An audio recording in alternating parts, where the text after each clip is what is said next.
Buenas noches a todos. Llegó el día, creo que muchos han anticipado, de hablar de lo que se llama la impasibilidad de Dios. Yo voy a invitar a que abra su Biblia a Primera de Samuel, capítulo 15.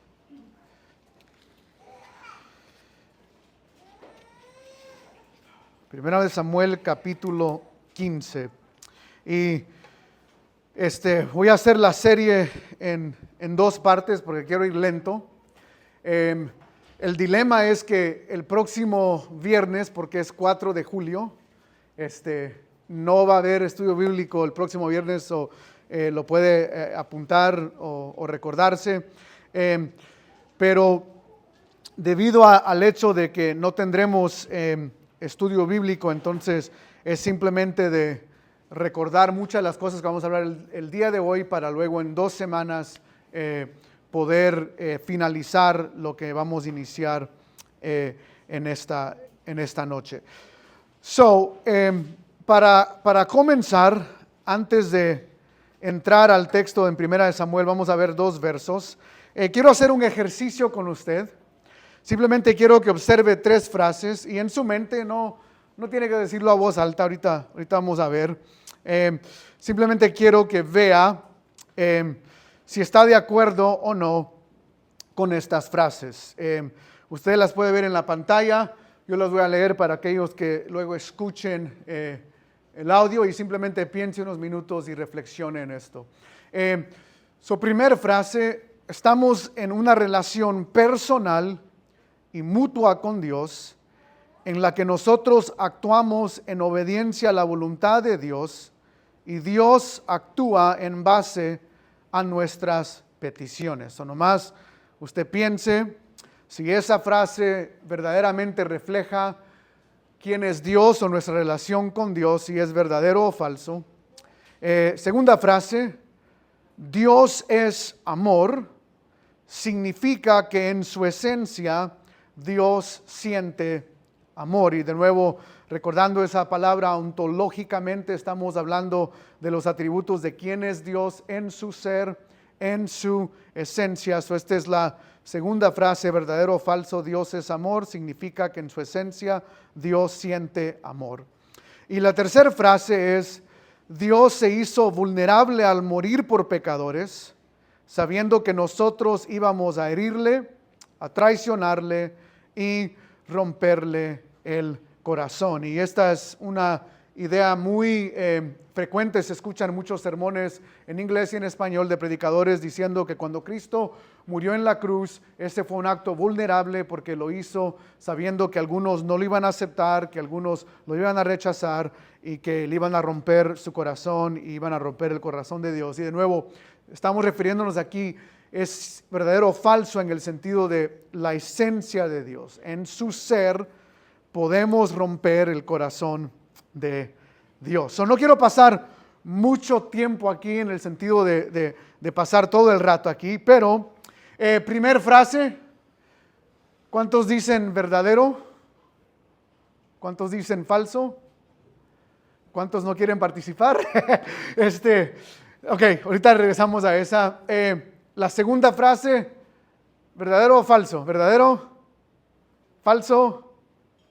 Nadie, los que no saben, los que dicen phone a friend. Ok, quiero llamarle a mi amigo Sujel Michelin, no sé. Ok, tercer frase: ¿verdadero? ¿Falso? No sabemos, algunos no quieren. Ok, muchos dijeron falso. Las 3 son falsas.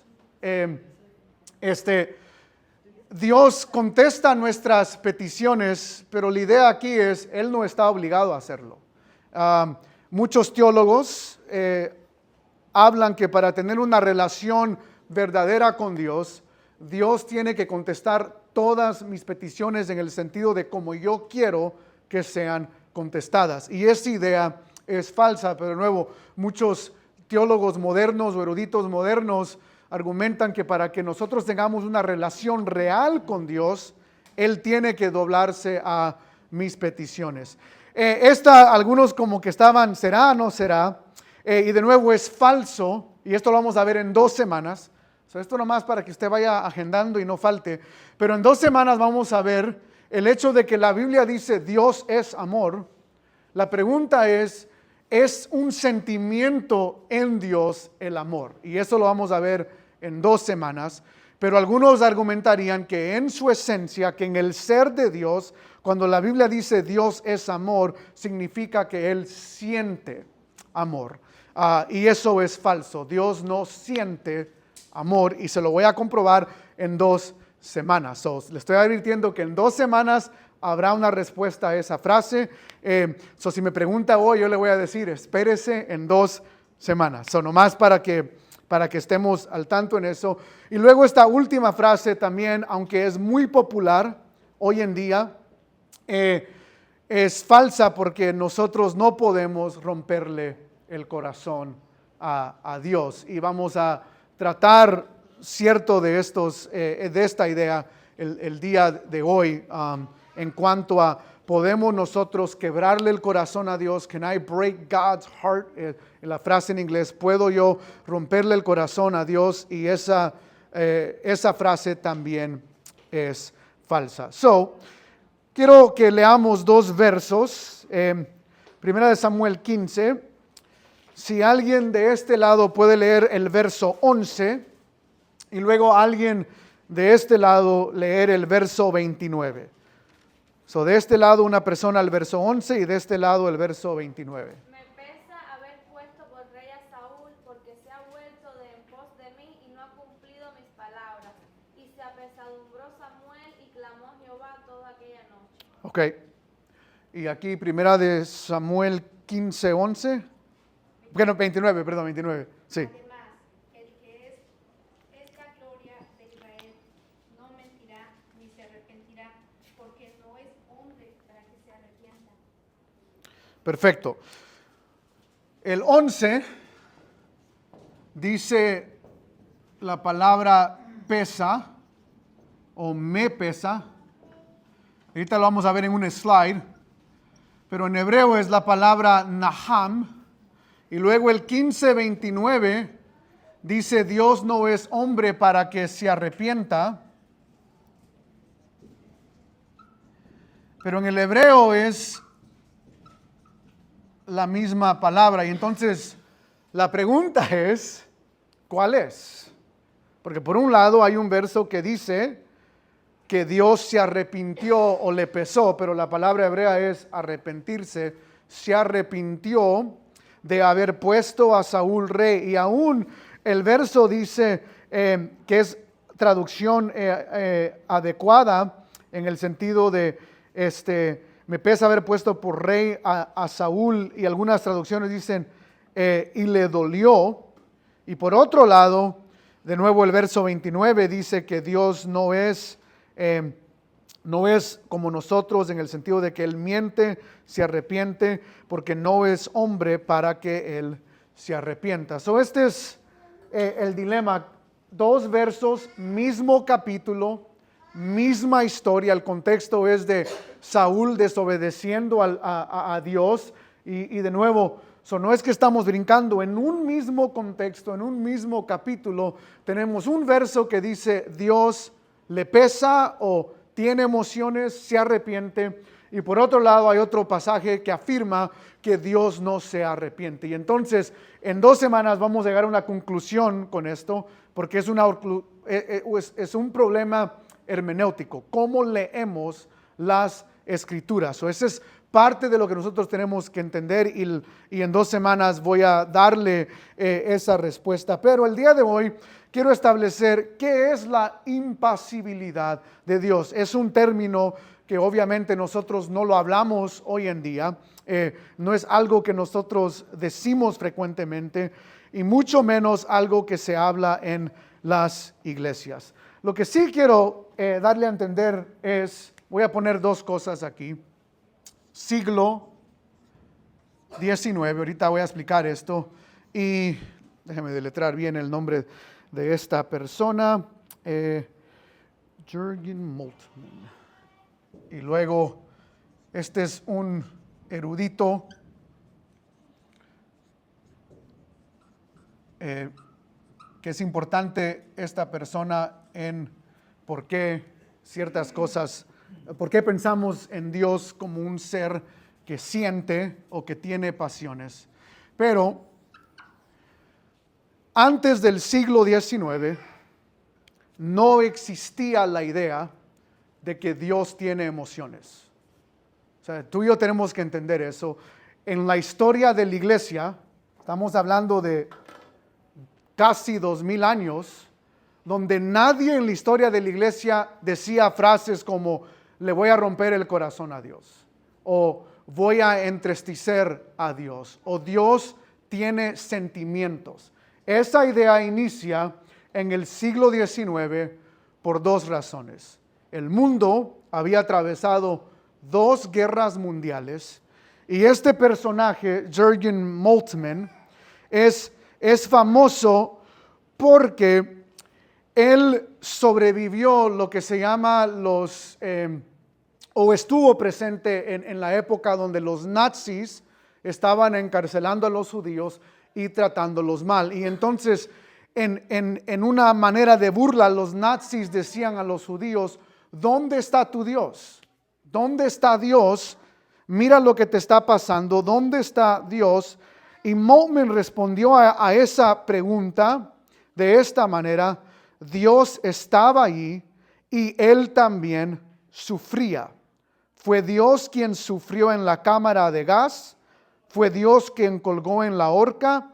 Por eso tenemos esperanza en un mundo de dolor, porque sabemos que Dios conoce nuestro dolor. Y entonces Moltmann introdujo esta idea de que, de nuevo, en su ser, ya no voy a poner la palabra ontológica, pero en su ser Dios siente. Y luego personas adaptaron a esa idea hasta el punto donde vivimos en un mundo el día de hoy, donde algunos eruditos dirían, si Dios no siente lo que yo siento, Él no puede tener compasión de mí. Pero de nuevo, a través de la historia de la iglesia, y tal vez no es bueno decir nunca, tal vez hay una frase otra, pero la idea principal de que Dios tenía sentimientos o que Él siente no es algo que había comúnmente algo aceptado en la mente de muchas personas. De nuevo, siglo XIX, Jürgen Moltmann fue el primero que presenta esta idea, y hoy en día el lenguaje común de sentimientos es algo que existe por toda la iglesia anglosajona, afroamericana y aún hispana, que para mí esa es la preocupación, porque muchos definen muchas cosas acerca del sentir. El fluir del Espíritu Santo es ¿qué? Un sentir. ¿Cómo sé yo que el Espíritu Santo fluyó? Porque yo ¿qué? Lo sentí. Pero bíblicamente usted no me puede mostrar algo así. Porque el Espíritu Santo nunca habita en sentimientos. El Espíritu Santo habita en conocimiento. Él nos lleva a verdad. Es lo que la palabra dice. Él los guiará a toda verdad. Él les recordará. Nunca habla en términos de sentimientos. Y ese es el problema del mundo en el cual vivimos hoy. Es que mucho de lo que se define como espiritual o unción o presencia de Dios o fuego de Dios, todo tiene que ver con cómo me sentí hoy. Cómo me sentí en el servicio, y eso lo adoptamos a Dios. De nuevo, una idea muy relativamente nueva que no existe en la historia de la iglesia, de ser llevados por sentimientos y cómo yo me sentí. Ese es el dilema en el cual vivimos el día de hoy. Es muy común hablar acerca de Dios y del Espíritu Santo en términos de sentimientos, pero no es algo que vemos en la palabra, y eso es la meta que yo tengo. Pero la pregunta es, ¿está correcto Jürgen Moltmann y otros que dicen que si Dios no siente lo que yo siento, Él no puede ser compasivo? Y para ello, de nuevo, en 2 semanas llegaremos a una conclusión. Pero déjeme definir qué es impasibilidad. Término simple o definición simple, luego quiero ver algunas definiciones interesantes, pero impasibilidad el término significa Dios no tiene pasiones, siente emociones o puede ser afectado emocionalmente. So, Dios en su esencia no tiene pasiones, Él no siente emociones y no puede ser afectado emocionalmente. Esa es mi definición, así como básica, de la impasibilidad de Dios. Thomas Weinandy, interesantemente es un erudito católico, pero él escribió un libro muy grande, todos lo leen, en cuanto a la impasibilidad de Dios. Pero él da una frase más extensiva. Él dice, se dice que Dios no experimenta cambios de estado emocionales internos, ya sean actuados libremente desde su interior o efectuados por su relación e interacción con los seres humanos y el orden creado. Y la idea aquí es simple: Dios no tiene sentimientos emocionales internos, o sea, en sí mismo Él no actúa emocionalmente y tampoco actúa emocionalmente en base a lo que sucede con la creación. Y de nuevo, Él está respondiendo a la idea de Jürgen Moltmann que Dios sintió el dolor que sintieron los judíos en su esencia. Samuel Renningham tiene un libro en inglés bien corto, es el que yo recomiendo para este tópico porque es bien corto y bien simple de leer, pero él dice: Dios no experimenta cambios emocionales ni desde dentro ni afectos de su relación con la creación, y es la misma idea de una manera simple. Para mí es importante entender que hay credos y hay declaraciones de fe muy antiguas que han hablado acerca de esto, y una de las confesiones de fe más antiguas, aún más antigua que la de los bautistas, es la confesión de Westminster. Y ellos tienen una sección de los atributos, y la confesión de Westminster es una confesión de los presbiterianos, pero dice lo siguiente acerca de la impasibilidad de Dios, y lo define de esta manera: Dios es un espíritu purísimo o perfecto, invisible, sin cuerpo, partes ni pasiones. Pasiones significa incapaz de sufrir, ser actuado o experimentar emociones. Para decirlo de la manera más simple, la impasibilidad de Dios tiene dos ideas. Dios no siente o tiene sentimientos, y Él no puede ser forzado a actuar porque alguien conmovió sus emociones. Esa es la idea básica de la impasibilidad de Dios. De nuevo, una de las confesiones más antiguas, por eso el lenguaje es muy, no tanto como hablamos hoy en día, y por eso quise yo poner la definición ahí, a qué se refiere este documento cuando pone la palabra pasiones. Pero eso es impasibilidad. Dios no tiene sentimientos, Él no tiene emociones. Ahora, aquí viene el dilema. El dilema es que, a diferencia de la inmutabilidad de Dios, lo que hablamos la semana pasada, de que Dios no cambia, hay muy pocos pasajes que presentan a Dios como un ser que no siente emociones, y por el otro lado hay muchos pasajes que parecen presentar que Dios tiene emociones. Para decirlo de otra manera, lo fácil de la semana pasada, aunque no muy fácil, pero yo puedo mínimo encontrar pasajes donde dice Dios no cambia.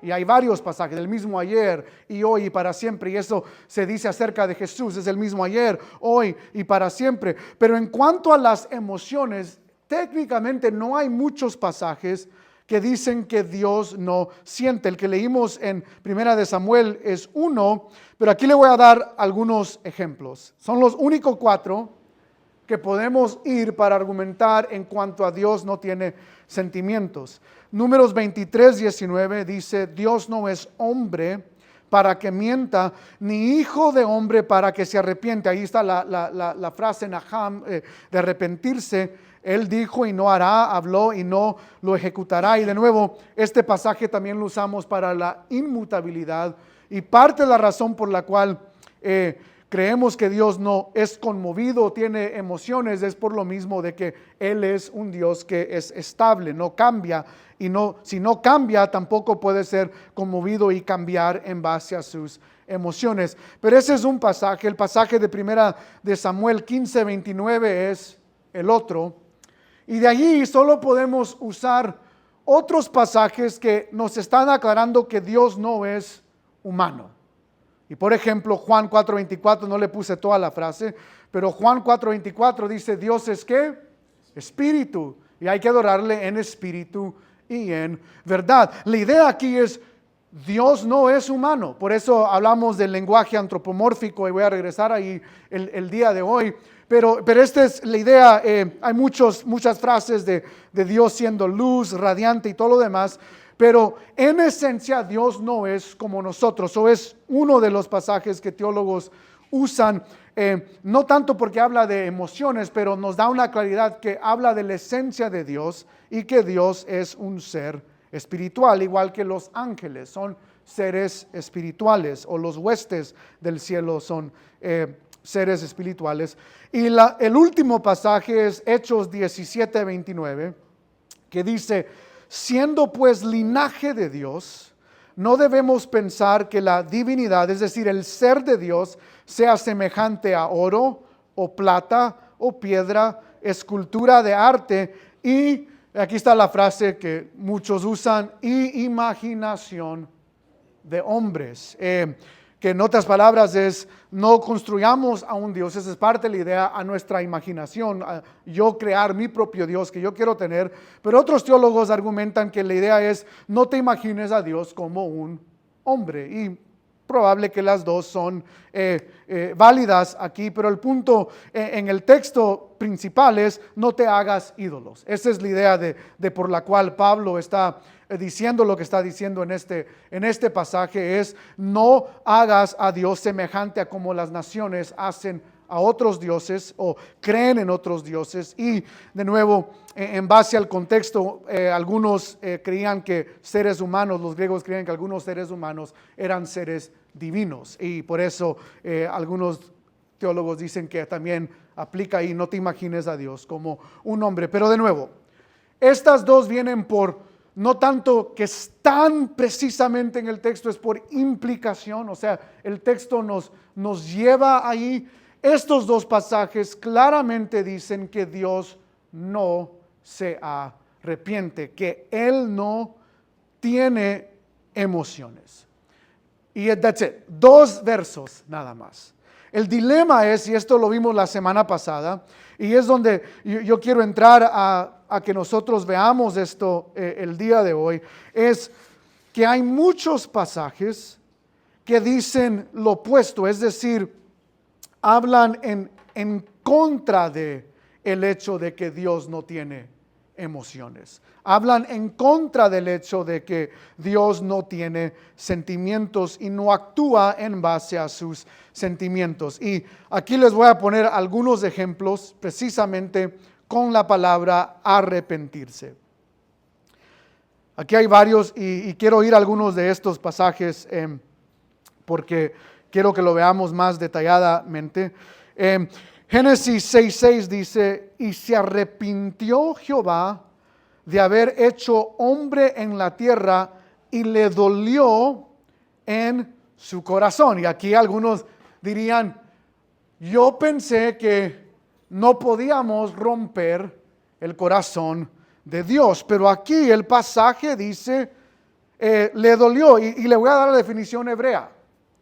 La palabra es yasab, y eso es lo que significa esta palabra: sentir angustia, sentirse herido, o por eso la Reina Valera lo pone de esa manera, o sentir dolor. Y personas como Jürgen Moltmann y otros van a pasajes como estos y dicen, no, la palabra es clara aún en Génesis, que Dios realmente siente, que Él siente, tiene emociones. Hermanos, la Biblia dice que le dolió.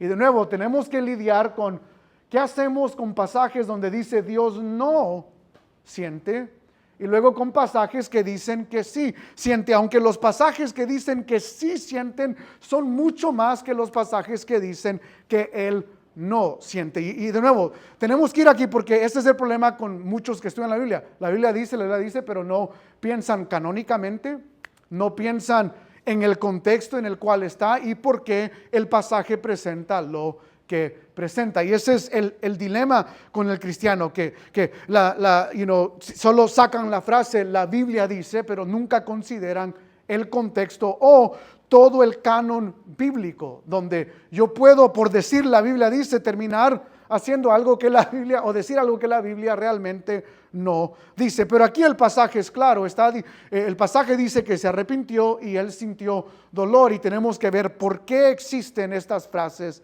en la Biblia, y parte es de lo que hablamos la semana pasada, pero se lo voy a recordar.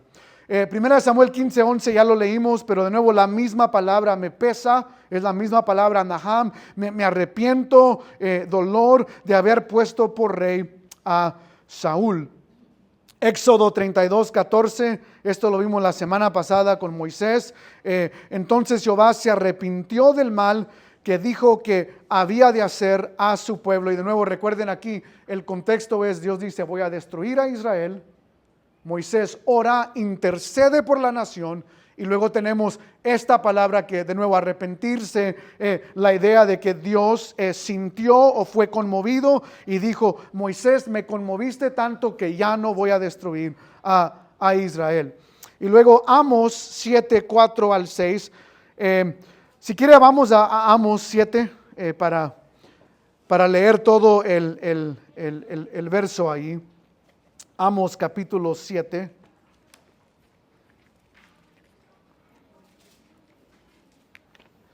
Y el que lo encuentre primero lo puede leer. Amos 7, 4-6. El Señor me mostró así. He aquí, Jehová el Señor llamaba para juzgar con fuego, y consumió un gran abismo, y consumió una parte de la tierra. Y dije, Señor Jehová, cesa ahora. ¿Quién levantará a Jacob, porque es pequeño? Se arrepintió Jehová de esto. No será esto tampoco, dijo Jehová el Señor. Ok, perfecto. La idea ahí de nuevo es otro ejemplo de oración de intercesión, y parte del capítulo 7, aún anteriormente, Amos hace otra oración y vemos la misma frase en el verso 3, que se arrepintió Jehová y no será, dijo Jehová, y luego del 4-6 es otro ejemplo de una oración de intercesión donde Dios se arrepiente. Y la palabra naham, se las estoy poniendo ahí, es arrepentirse, tener remordimiento. En inglés la palabra es remorse, no sé si se traduce bien, pero tener remordimiento o lamentarse. Y esa es la idea, que de nuevo, en esencia, está la Biblia enseñando que Dios en su esencia siente estas emociones, que Él realmente en su ser se lamenta, se arrepiente. Y de nuevo, ¿cómo lidiamos con estos pasajes? Y hay mucho más, y con los pasajes que son dos, que específicamente dicen Dios no hace esto. O sea, ¿cómo lidiamos con estas dos ideas? Y aquí yo quiero recordarle de algunas cosas que hablamos la semana pasada, porque es importante reconocer la respuesta a este dilema. Es una tensión, es un dilema, pero es importante recordarlo. Respuesta número 1 es: Dios usa lenguaje figurativo para nuestro entendimiento. Dios usa lenguaje figurativo para nuestro entendimiento. Recuerde, la Biblia tiene mucho lenguaje figurativo, tiene metáforas. Lo vimos la semana pasada con Salmos 18, si no me equivoco, donde habla acerca de Dios como castillo y como roca. O sea, pero no está diciendo que ese es Dios en esencia. Dios usa lenguaje figurativo para nuestro entendimiento. Y la semana pasada vimos, en cuanto a la inmutabilidad de Dios, que Dios usa descripciones usa lenguaje figurativo, y uno de ellos es antropomorfismo, que es descripciones de Dios con características humanas. Por ejemplo, los ojos del Señor, la mano del Señor, o el brazo del Señor, o Moisés vio la espalda del Señor. Y de nuevo, debido a, y por eso voy a regresar aquí a Juan 4:24, Dios es espíritu. debido a que tenemos un pasaje que dice Dios es esto, sabemos que cuando la Biblia dice tiene ojos o tiene pies o tiene manos, la idea es, hey, no es literal. En otras palabras, si yo te digo dibuja a Dios, no lo dibujes con ojos y con manos, de la misma manera que no hay que dibujarlo como una roca, como un castillo, etc. So, esa es la idea aquí. Él usa lenguaje antropomórfico o figurativo para que nosotros entendamos. ¿De qué otra manera puedo yo entender que Dios me ve? Al menos que el autor bíblico nos dé el hecho de que Él tiene ojos. Esa es la razón por la cual existe el lenguaje. Por otro aspecto, ¿por qué existen pasajes que hablan de las emociones de Dios? Porque también es lenguaje figurativo. Y esto es lo que teólogos a través de los siglos han hablado acerca de lo que se llama antropopatismo. Es una palabra que técnicamente no existe en el español, pero la idea es la misma. Pasajes en la Biblia que hacen descripciones de Dios con emociones humanas, pero el punto aquí, hermanos, es que no debemos pensar que en su esencia Dios está sintiendo. Es lenguaje figurativo para que nosotros entendamos lo que Dios quiere comunicar. Quiero pausar aquí para ver si hay preguntas con este primer punto. Sí. Entonces, ¿qué es lo que pasa con Dios cuando cometemos pecado?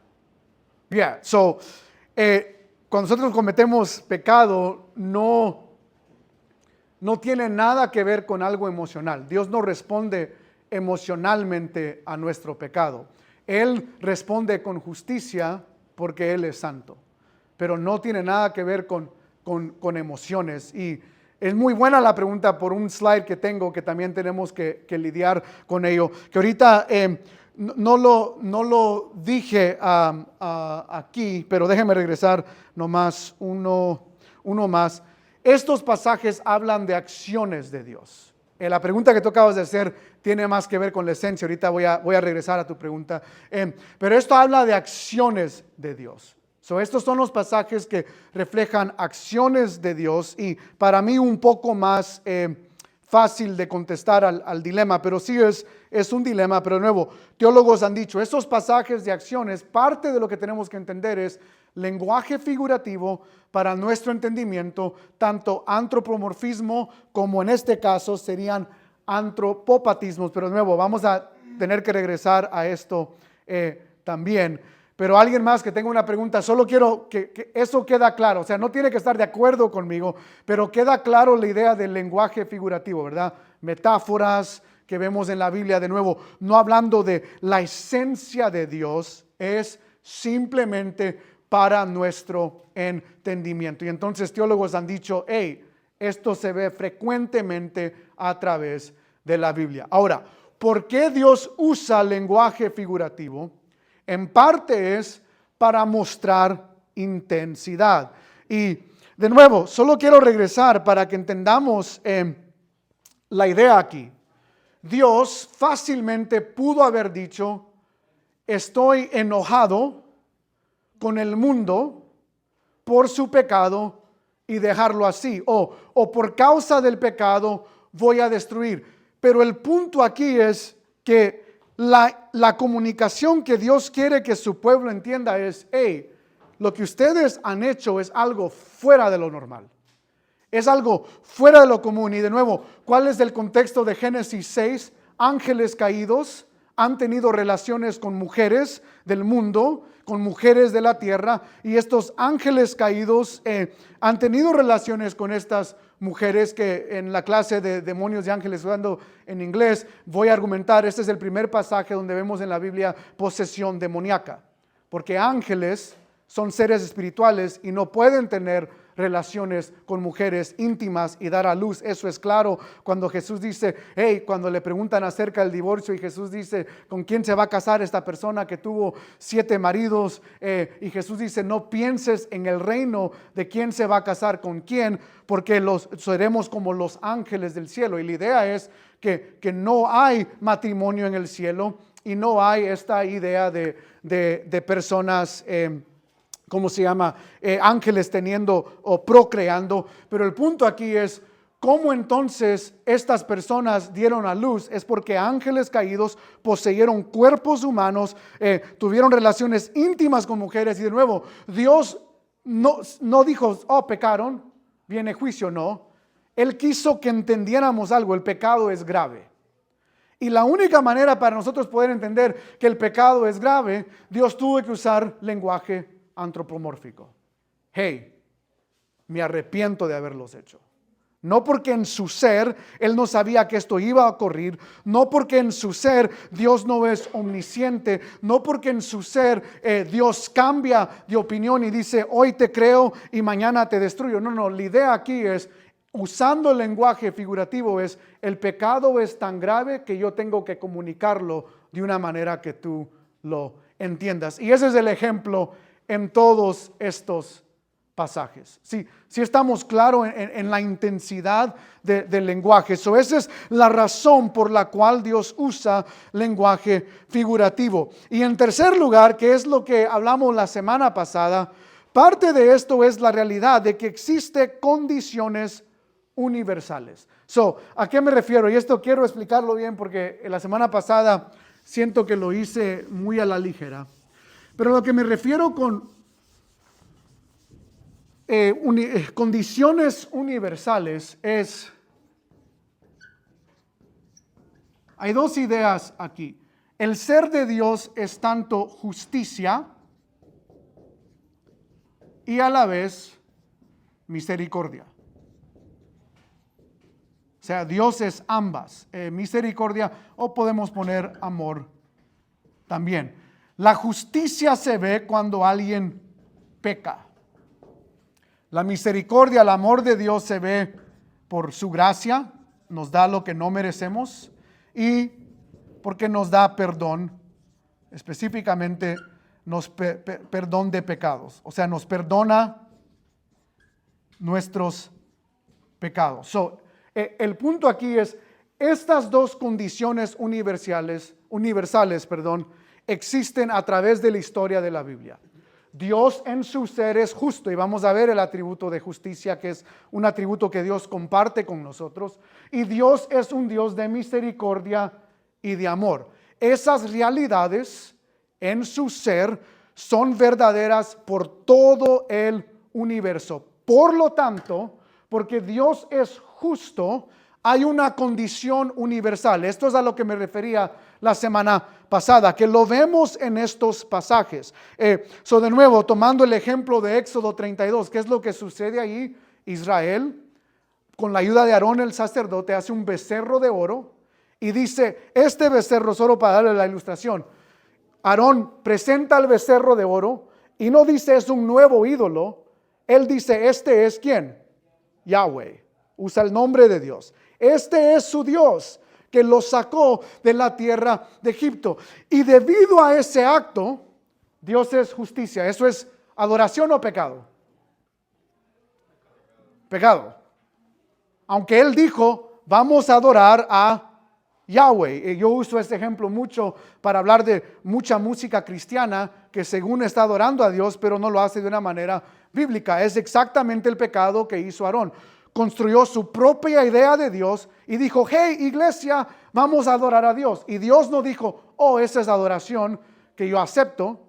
Y la gente se prendió, quemó oro para hacer el becerro. O sea, el ambiente estuvo bueno, pero el punto es que Dios dice, eso está malo. Y la el pecado requiere ¿qué?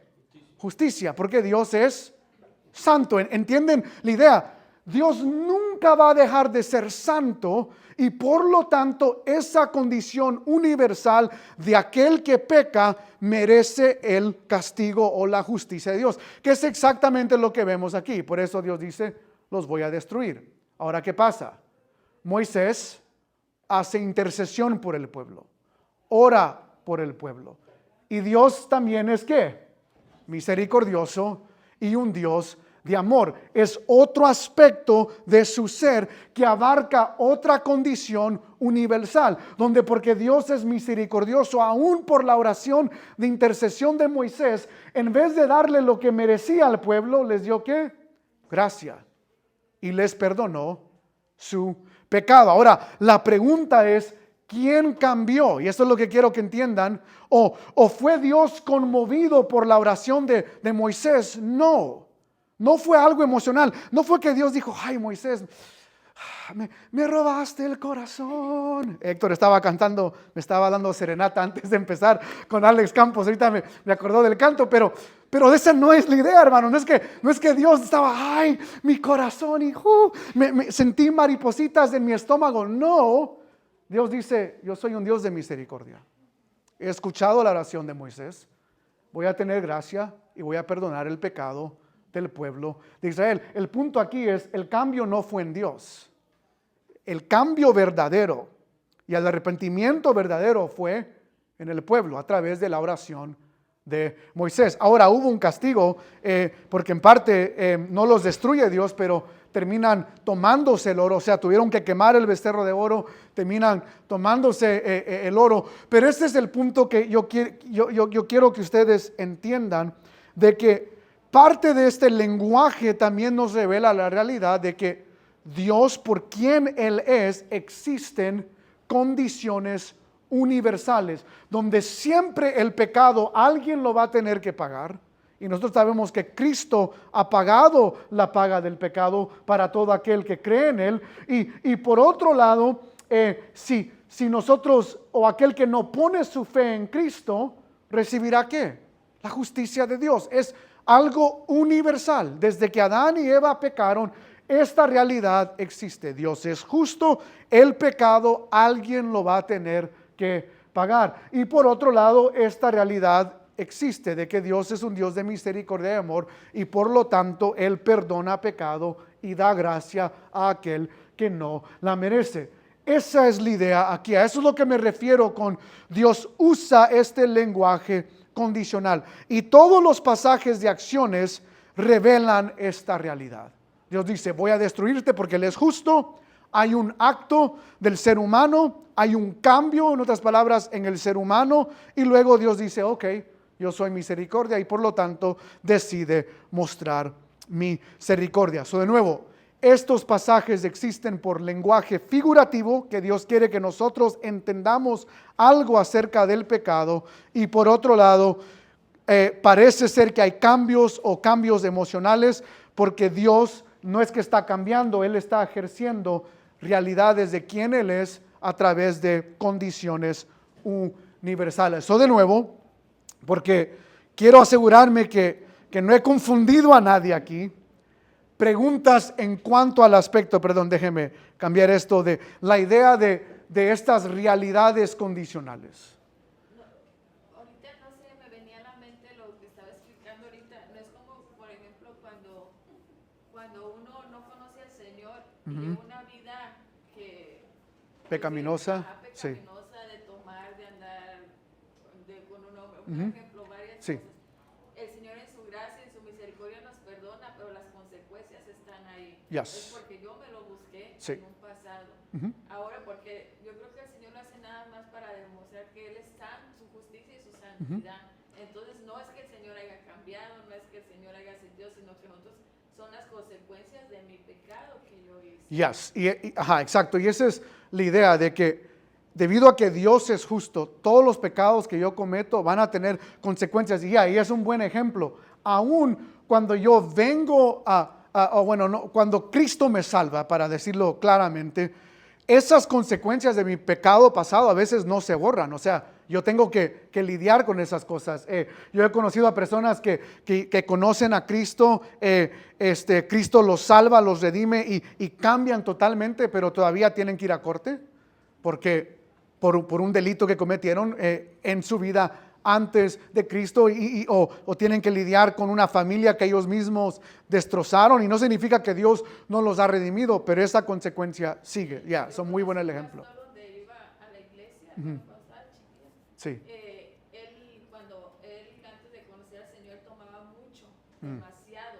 Después fue pastor, abrió muchas iglesias, Sí. pero murió De su hígado.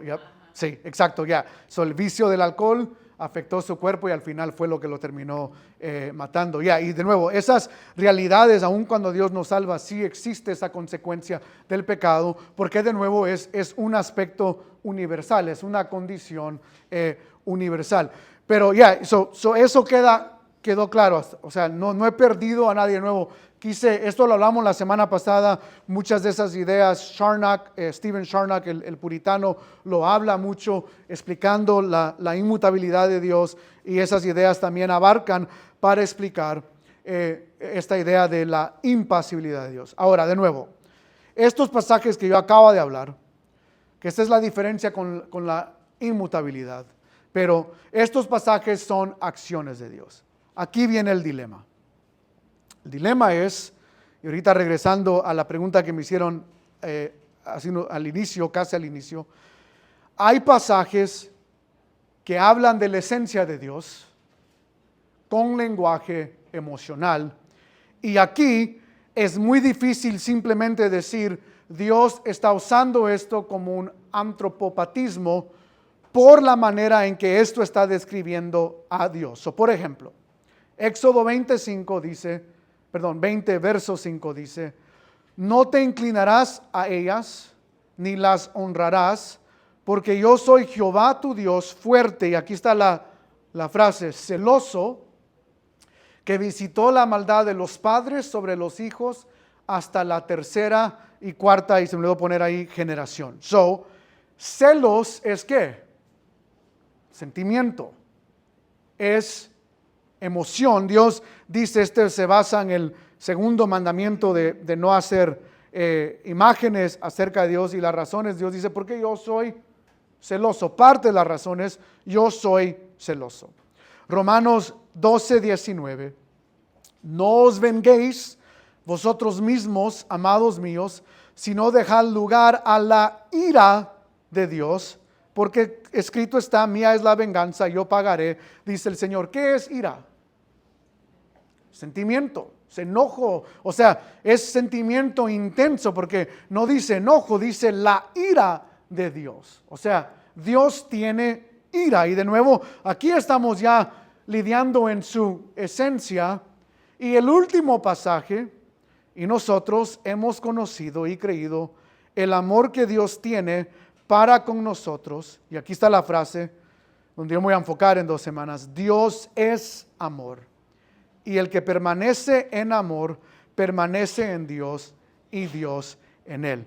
Y la pregunta entonces es, debido a que la Biblia dice que Dios es celoso, que para nosotros es una emoción, debido a que Dios dice que Él tiene ira, la ira de Dios, que es de Él, viene de Él, la ira de Dios, y que Dios es amor, la pregunta es, cuando Dios actúa en celo, ¿es como nosotros que lo siente?